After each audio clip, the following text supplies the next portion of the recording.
I've been teaching beginner artists for over 6 years now, and one question I keep asking myself is if art actually has to be hard.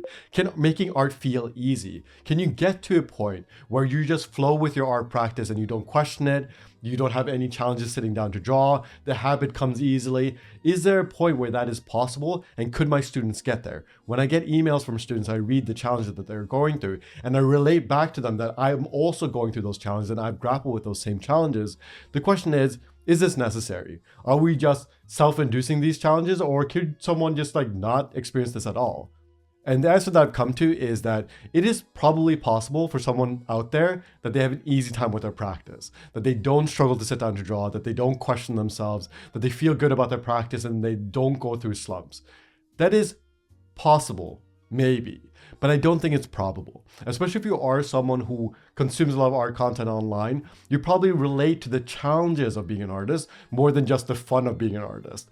Even though the joy of drawing is ultimately what we want to get to, I do think that there are challenges that get in the way. I think there are three main challenges that a lot of artists face. These are challenges that I relate to. I've gone through these myself, and my students go through this all the time. A lot of the emails I get relate back to these three problems. So let's talk about them.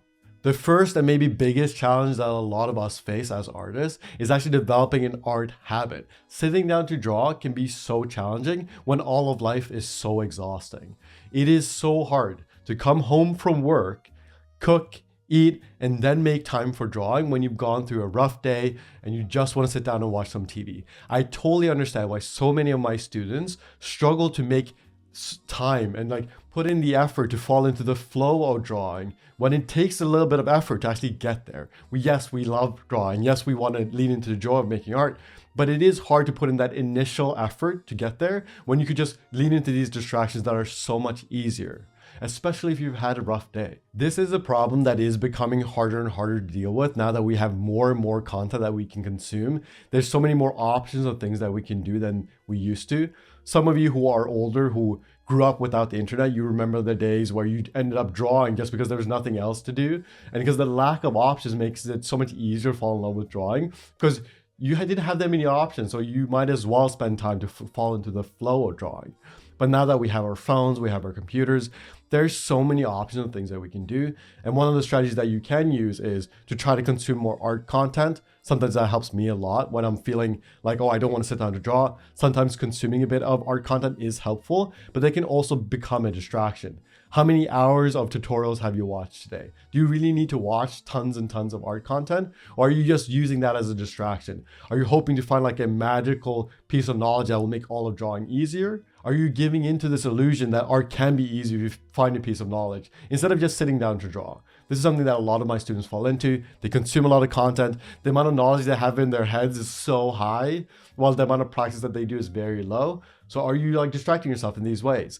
These things I think are very normal. And if you are someone who works full time and is also trying to develop a beautiful art practice, these are challenges that you will face. This is one of the things that makes art hard. I don't think this is something that ever becomes easy. If you do have the Absolutely Everything bundle that is linked below, make sure to check out that art habit course, because there I go through the different strategies that I've been using and things that I've tried that works well for me. But also keep in mind, as you go through different seasons of life, the different strategies will change. One strategy that works at the job that you have currently might not work at a different job, right? So as your life changes and your relationships change and you maybe have kids or you move to a different city, as life changes, the strategies will also change accordingly. For example, if you wake up earlier for a job, then maybe you won't be able to draw in the morning. But if you have a job that starts later, you might consider waking up earlier just to get a drawing session in. So your art habit will constantly change. And this is something that I think will be challenging continuously, but it can also be made easier as you develop your skills around this. So I don't think you're doomed into always struggling with these issues. I do think these things will get easier as you learn these skills, because these are skills that you can practice. Your skill of leaning into joy while drawing, your skill of making time for drawing, your skill around scheduling, your skill around staying inspired and motivated to draw, your skill around falling into flow when drawing. All of these are skills that can be practiced, but I don't think that you ever just get these skills magically. There's no piece of knowledge that is going to unlock your brain and suddenly it all becomes easy. It's something that you're going to develop over time. It's exactly like lifting weights at the gym, where you will make progress over a period of time as long as you stick to a system, develop your skills, take in knowledge, develop your systems, but also be aware of the fact that there is no magical piece of information that will make it all easy. It will always be somewhat challenging, but there are strategies that will make things better. The second challenge I see a lot of my students struggle with is creative confidence. This is why I think if you're more stubborn, you actually have a benefit. If you are someone who's stubborn about what you like and what you want to do, that could be a huge benefit. But I think for a lot of us, including myself, developing creative confidence takes a bit of effort, because we're not used to accepting our natural voice, and we have a tendency to want to lean into what other people are doing. It's very tempting to watch a bunch of art tutorials and be convinced by what is popular online of what we should be doing. Instead of paying attention to how we feel internally, we externalize our desires and we just try to follow the flow of what other people are doing. Now, some of you might have a natural voice that aligns with a lot of what other people are doing. That happens all the time, obviously.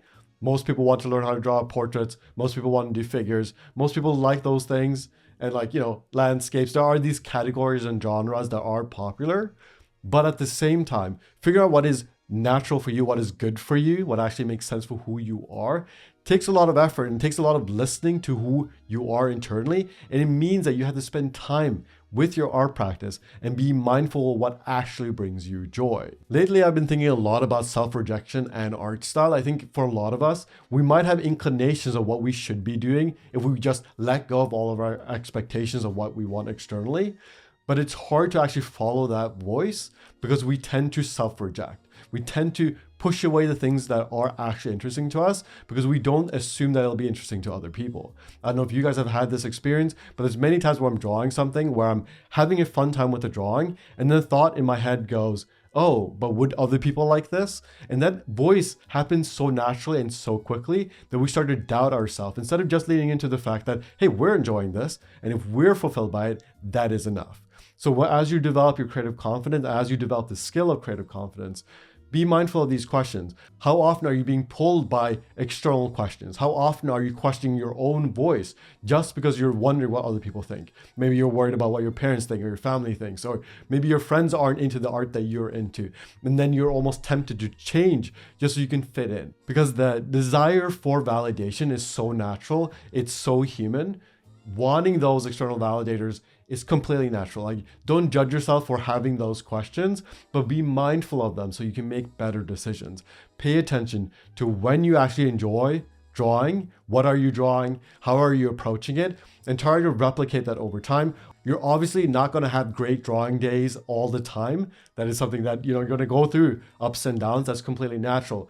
But we want to be intentional about how we're pushing our energy. Are we leaning into joy? Are we paying attention to what we're doing? Or are we just mindlessly going through it and just hoping for inspiration to strike? Try to be more intentional with your creative voice. If you want help with this, check out the Inner Artist course that's linked below, also including the Absolutely Everything bundle, where I go through developing a blueprint of your creative voice, asking yourself questions about what is it that you want to express? What are themes that really have meaning to you? What are small moments that are meaningful to you in your life? So you can integrate all of that into your art practice.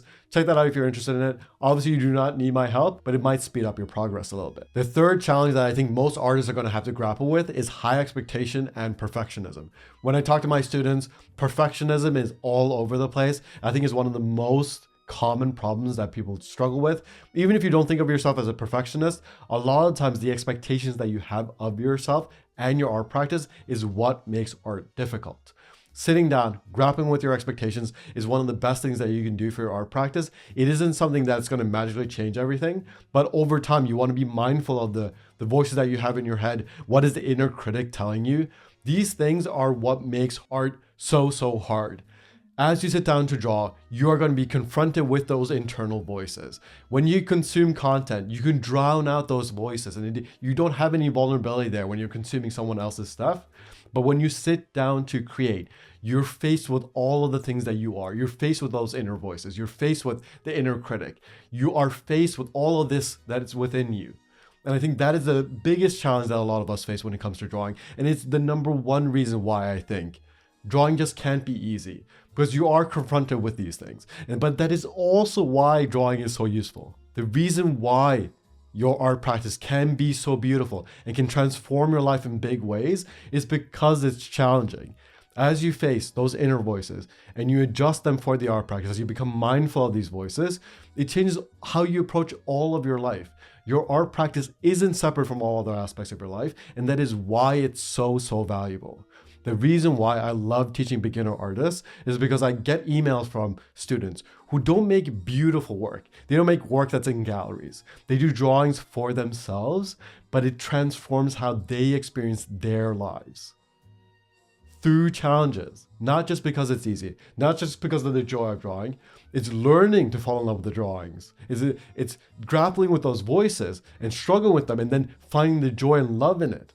That is what makes it so valuable. And it doesn't matter what skill level of an artist you are, right? Even though I teach some of the technical aspects of drawing, that stuff is important, right? I have my 54 free drawing exercises video for that reason.